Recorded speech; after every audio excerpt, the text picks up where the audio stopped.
সঞ্জয়ের ফাঁসি হলো, বাকি যারা আছে তাদের যতক্ষণ বের না করবে ততক্ষণ আমাদের কোনো আশা পূর্ণ হচ্ছে। সঞ্জয় রায় ছাড়া আর কে? সিবিআই তদন্তেও কলকাতা পুলিশের গ্রেফতারিটাই মান্যতা পেয়েছে। 4 জনের যে আরো ডিএনএ, সেই ডিএনএ কাদের? দোষ করেছে তো শাস্তি পাবে। নির্যাতিতার বাবা মা একের পর এক যে প্রশ্ন তুলেছিলেন, গতকালও তারা বলেছিলেন যে 42টা প্রশ্নের উত্তর যতক্ষণ পর্যন্ত আমরা না পাচ্ছি ততক্ষণ আমরা সন্তুষ্ট হচ্ছি না। নির্যাতিতার বাবা মা আজ কি বললেন রায় ঘোষণার পর, রাখবো আপনাদের সাথে। আমরা মনে করছি এখনো আরো অনেক দোষী বার হবে এবং তদন্ত হবে, বিচার প্রক্রিয়া হবে এবং আরো দোষী ধরা পড়বে।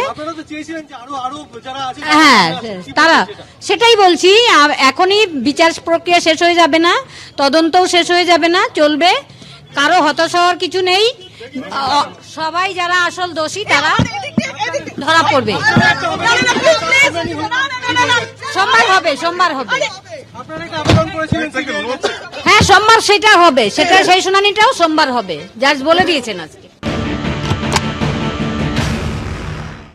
আমরা বিচারের যে প্রথম সিঁড়ি আজকে পার করেছি এবং তিনি যাতে আমাদের দ্বিতীয় সারিতে উঠতে পারি সেই ধরনের একটা জাজমেন্ট উনি দেবেন, এই বিশ্বাস আমাদের ছিল এবং তিনি সেটা আমাদের সামনে তুলে ধরেছেন এবং সোমবার দিন সেই জাজমেন্ট দেবেন। বিচারককে ধন্যবাদ দেওয়াটা আমার ক্ষমতা নেই। বিচারক যেভাবে আমাদের এই ব্যাপারটাকে দেখেছেন আমরা তার জন্য খুবই ওনার কাছে কৃতজ্ঞ।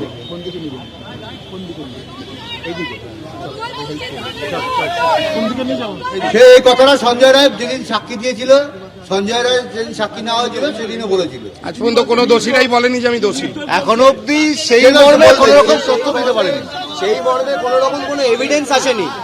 সঞ্জয় রায় যেটা বলবে সেটা তো এভিডেন্সে আসবে, সেরকম কোনো এভিডেন্স এখনো অব্দি আসেনি কোর্টের কাছে।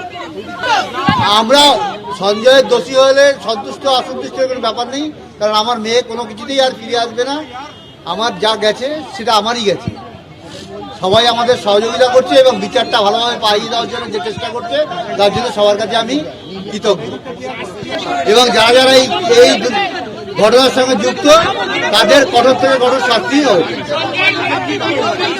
সর্বোচ্চ সাজা চাইছি, যেই ধারায় তাকে অভিযুক্ত করা হয়েছে সেই ধারা সর্বোচ্চ সাজা হচ্ছে মৃত্যুদণ্ড। সেই অর্থে আমরা তার মৃত্যুদণ্ডই চাইছি।